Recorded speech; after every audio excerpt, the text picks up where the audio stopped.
Hi, it's John here from Reidys Home and Music in Blackburn. I'm here with the amazing Steve from Blackstar Amps. We're going to have a bit of a look at the Blackstar ID range. Now Steve, these are great sounding amps, whether you are practicing, you're in the bedroom, you're taking it to jam nights, you're going to do smaller gigs and that kind of thing. The thing that always strikes me about these compared to other amps is they sound like valve amps that we've all played, all loved, all heard on the records and that kind of thing. How does that happen? Is that the TVP part of it? What makes that happen? I mean, basically, when Blackstar came to the point where we needed to build a digital product, there's so much stuff out there that's kind of what we would call modelling amplifiers. Yeah. And we wanted to be taken seriously with our first digital product. So even down to the wood that's used on the cabinet is really been thought out dramatically. Yeah. For the way the amplifier performs, and we wanted to achieve a digital product that was giggable.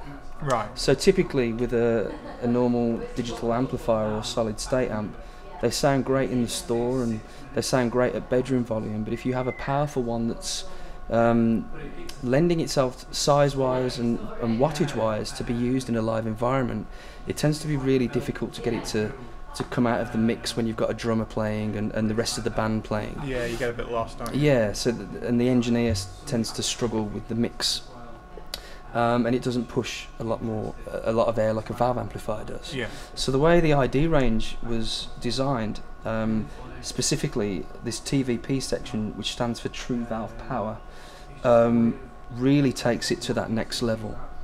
The metaphor I'd like to give people on this product is it's not a modelling amp. Immediately, because we've been conditioned with so many products out there, when you see LEDs and nicely coloured points of sale on the amplifier, you immediately think modelling, whereas there's not a dial on here, or there's not a button that will take you to an image of a sound. Yeah. For example, there's no dial that will say Brit 60s combo, right, or USA high gain. It's all Blackstar channels for the voices. There's 6 voices. Yeah. Couple of clean, couple of crunch, couple of overdrives. And when you marry that with the ISF feature, the infinite shape feature, which is a patent, yeah, and allows you to get that American or British style tone stack, and then you match it with the valve choice, you can really start to profile amplifiers. Yeah. And the reason I use the word profile is, personally, from travelling around the world for my job with Blackstar, there's a lot of high-end product out there that's currently very popular with artists, touring guitar players that are using the word profiling. Yeah.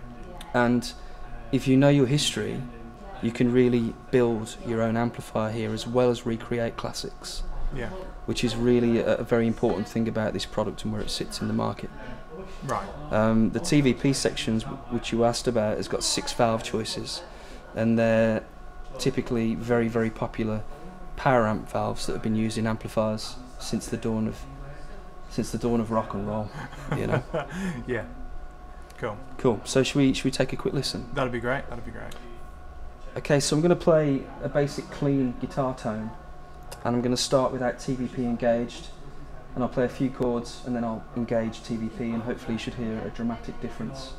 TVP will really get you a close representation of a valve feel.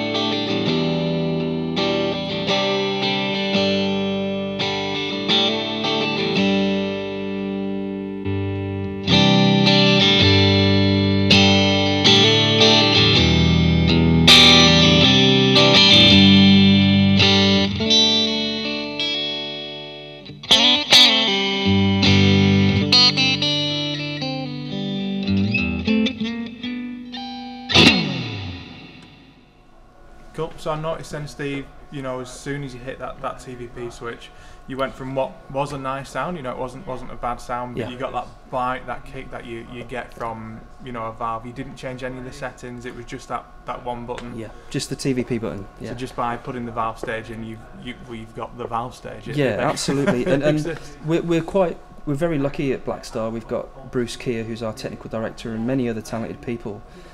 Bruce is an absolute valve nut, but he's also really, really into his digital stuff. Yeah. And the TVP section just wasn't worked out by ear. It wasn't just a quick assumption, yeah, that kind of sounds like an EL34, that kind of sounds like a 6v6.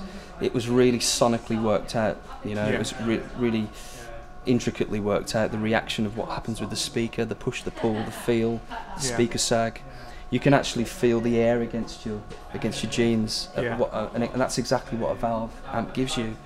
Again, another analogy that I like to give is that the ID amplifiers, they're not meant to win the fight, but they'll last all 12 rounds. Right. It's the underdog that will keep up, you know? Yeah. For a guitar player that wants choice of programmability, built-in effects, MIDI switching, it's really an amazing product. So it's not just the valve, you've got the whole package behind that as well. Yeah, absolutely. Yeah. Cool, that's great. So shall I run through the front panel for you? Yeah, if you can show us what it does, because there are, as there always are in this kind of thing, quite a few buttons. It seems a lot better laid out than some of the other things that I've seen, some of the other amps and that kind of thing. But if you can run through it, that'd be great. So I'll break it down in each section for you. At the beginning of the chain, we've got 6 different choices of voicing. Clean bright, clean warm, crunch, super crunch, OD1, OD2. So it goes from clean to scream, basically. We've got a gain control and a volume control, bass, middle, treble, and then we've got Blackstar's patent ISF. We've then got 6 choices of valve for your power stage. Some classics on there like KT88s, KT66, EL34, 6L6, EL84, to name a few. We've then got the effects section. Now here we've got studio quality effects, and they are really, really good. The control over them and the way you can edit them is amazing. We've got 4 types of reverb, 4 types of delay, and 4 types of modulation. You can choose one of each, and you can have 3 simultaneous effects. We've then got the master section, which is resonance, presence, and master volume. So it's really, when you break it down like that, it is very, very basic. And like I said earlier, for me it's all about profiling classic amplifiers, but really the beauty of this is pushing the ethos of Blackstar further, the sound in your head. You can build your own amplifier. Yeah.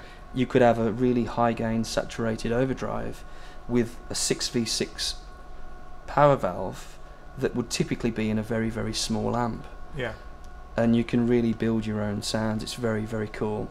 On the front panel here, we've got a manual control or a bank control.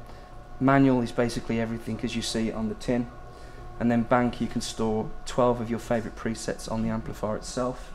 And if you use the optional FS10 foot switch or a MIDI board or a laptop at home, you can store up to 128 presets. So it's really, really versatile. Yeah. You know, I'd hate to put this in the corner of a cover band amplifier because it's not, but it would be the ideal dream for a cover band guy, because you could open your set with Pink Floyd and end with Slayer, basically. Yeah, and you're not having to carry 10 different amps in. And yeah, exactly. Yeah. That's cool. So shall I run through some of my kind of profiles, if you like, of different amps? Yeah, if we can have a listen to what it'll sound like and show us the versatility. Yeah, sure. So I think the first thing I'm going to show you is start off with the clean voices, and then we'll go to the overdrives, and I'll match the valve choice with the ISF along with the voice to recreate some classics, and hopefully you'll be able to hear that with the guitar reacting.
that was really cool. So we've been through some really iconic amp and guitar sounds there. You've not put any pedals in front. You know, that's just the amp settings, the valve settings, and that kind of thing. Absolutely, yeah.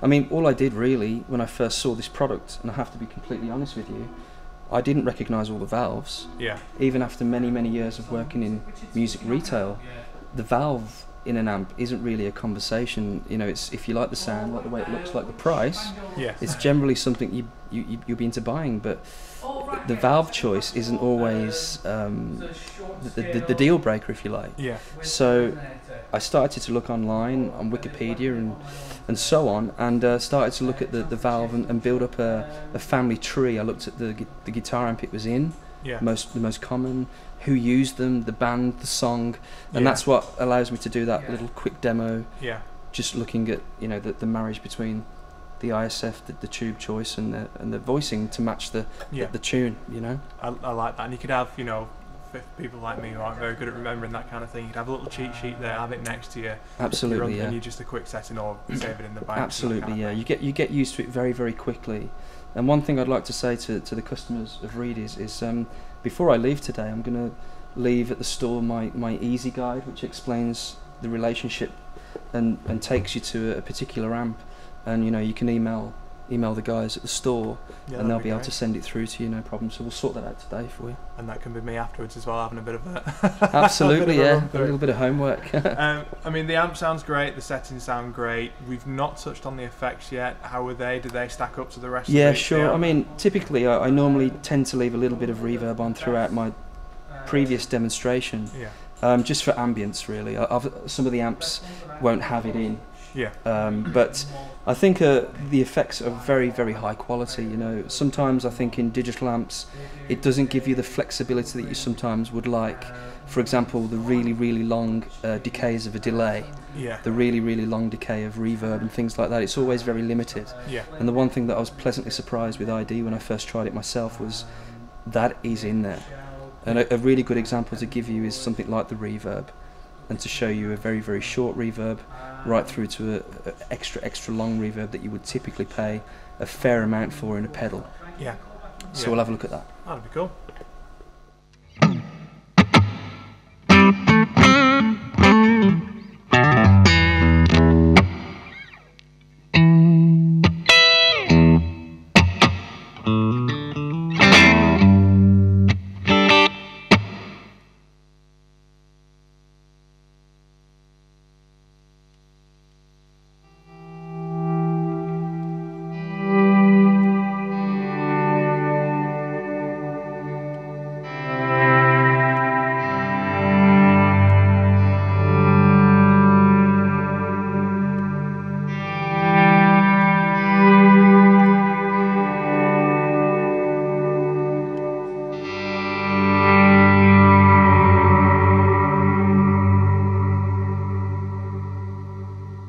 One last thing, Steve. I've seen the laptop here throughout the video. Yeah. I thought at first we were going to watch a bit of Netflix, have a kiss and a cuddle, but as time goes on, it doesn't seem like that's happening. So what's it there for? What are we doing? Maybe on the next date. Next date, right? I'll book you in now.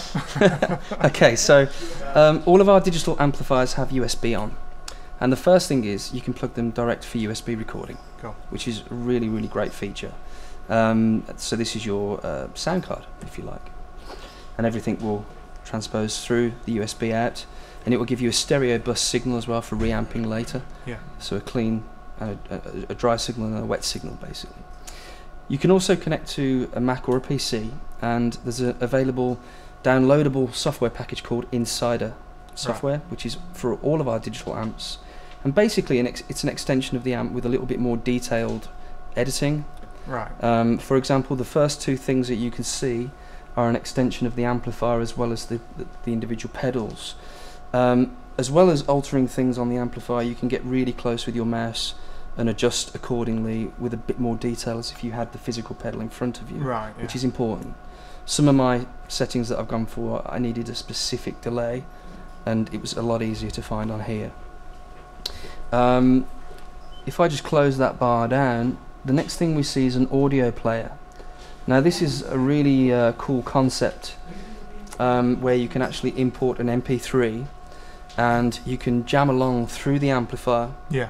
And it's a fully working phrase trainer, so you can actually slow the track down, but it won't change pitch. Right. You can also select an A and a B marker point and loop it. So if you're trying to learn a guitar solo, yeah, or an intro to a track that's a tricky riff, you can slow it down and try it at your own speed, your own pace, until you can build it back up to speed, so you can hear all the intricate notes that you're trying to find. Yeah.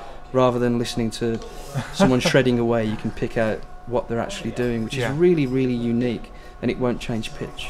That's cool. So we don't need to capo anymore. We don't need to detune like or anything like that. Cool. There's also a metronome, which is a really useful tool for practicing your scales and chord progressions and so on. And you can have as many tracks in there as you like. It appears as a small handwritten cassette tape deck. Yeah. And if you don't know what that is, kids, look it up on the net. It was a really old way of listening to music. I'll show you how that works in a moment. Cool. We've then got a library where you can actually store all of your presets. The big table on the right are my personal presets that are available to download on the sharing community. Right. Which brings me to my next point. The online community, you can have a login and a password, of course, and you can upload your own patches as well as download other people's. Yeah. And there's artist patches on there as well, which is really, really cool. The table on the left is the presets that are in the amp. Right. And you just drag yours in, turn the laptop off, take your amp to the gig, and away you go. So it saves it in the amp. Absolutely. From there straight into there. Absolutely, yeah. And it might look complicated, but it stores it all for you. Generally, you just need to give it a title. Cool. We've already talked about the online community briefly, but the last thing we've got on here is a really nice on-screen chromatic tuner, which is nice and accurate, and it's good to see a visual. Yeah. You can actually access the tuner on the amplifier itself by holding the manual button down. It mutes the amplifier. Right. And you can use these LEDs here on the amplifier to use as your right. tuner, but really only copes with standard pitch on the amp. If you're detuning or using drop tunes or anything like that, you really need to see the visual. Right, cool. So if you're in your bedroom, in the house, that kind of thing, or doing a bit of recording, just have them set up together and you've got everything all ready to go and use it. Absolutely, yeah. That's so, I mean, a really good thing for me to show you before we leave this demo is some of my presets, and then we'll maybe jam along with a track to see how it transposes through the amp. That'd be great. Cool.